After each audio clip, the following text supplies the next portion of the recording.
周都请了假，准备来装修，主要是想把厨房的橱柜换个颜色，然后把地板给换了。如果可以的话，可以把墙的颜色也涂一涂，就全家的墙，甚至是把厕所的 vanity， 就是洗手台的地方换一下。但是应该是进度不可能那么快了，但做着看吧。所以我想在动工之前带你们参观一下我们的新家。刚刚这块就是我们的小阳台，是一个朝西的小阳台。然后里面是客厅。我们买完房子的那个周末就过来 camping， 所以为什么有一个气垫床在这里？然后是我们老板的 idea。她说她跟她老公买了房子之后，第一件事也是背着睡袋过来新房子里面空着 camping， 然后我们也就过来了，觉得还蛮好玩的。然后继续准备 figure out 怎么做厨房的 tile。 嗨，琪琪，你要跟我打个招呼吗？要打。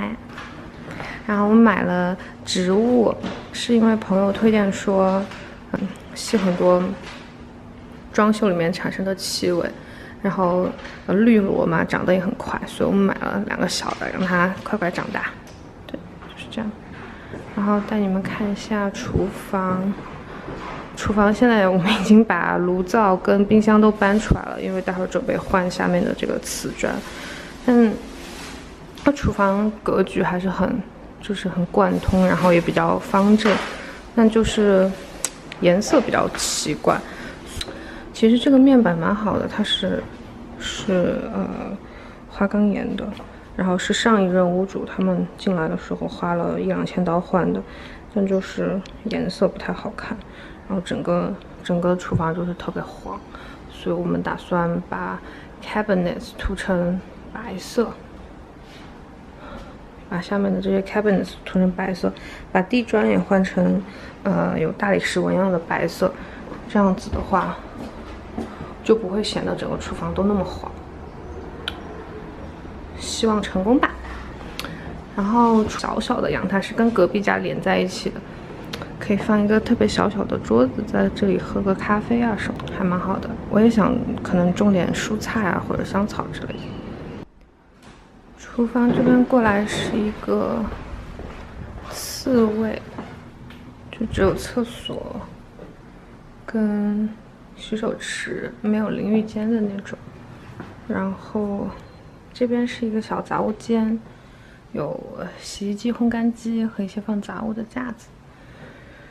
然后转角过来，这是客厅，然后就上到2楼。我们实际上是一个2、3楼，总共只有2层，但是一进门就是去了2楼。然后这是我们的主卧，主卧也有大窗户，然后比较方正的一个房间。然后那是2个壁橱，感觉可以男女主人1人1个，但是略小略老旧吧，就很有年代感的那种壁橱。可能之后会想一想怎么改造。然后床呢可能就放在这边，然后它的灯都是1人1边，应该是之前已经设置好了的。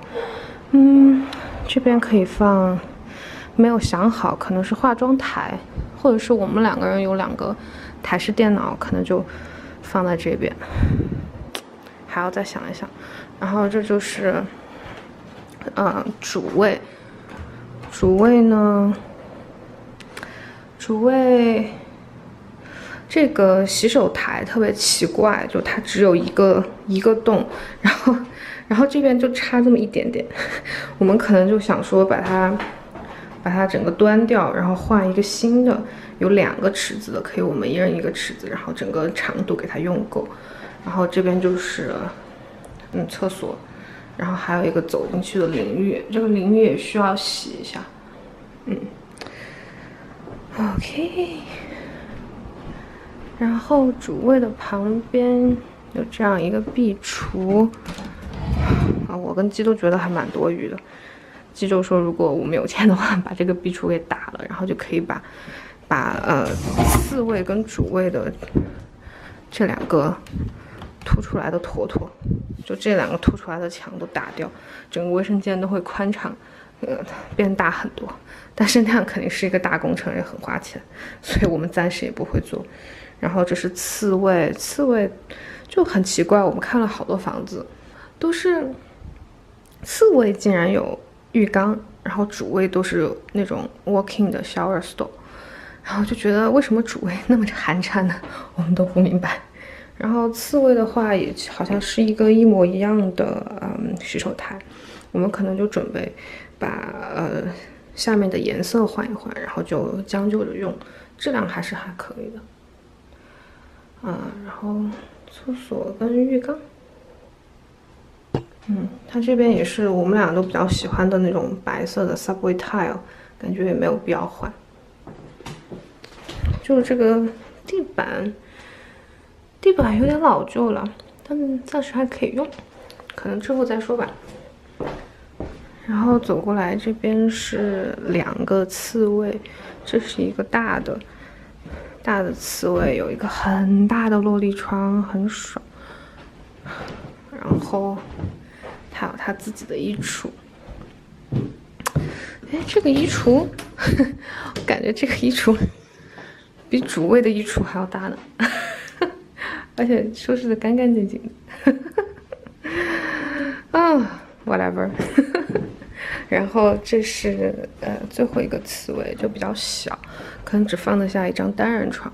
我们到时候可能也是把这个设置成一个书房，或者是或者是一个客房吧，放一个沙发床在这边或者怎么样，还没有想好。然后它也是有一个自己的小壁橱，长这样。OK，就这样啦。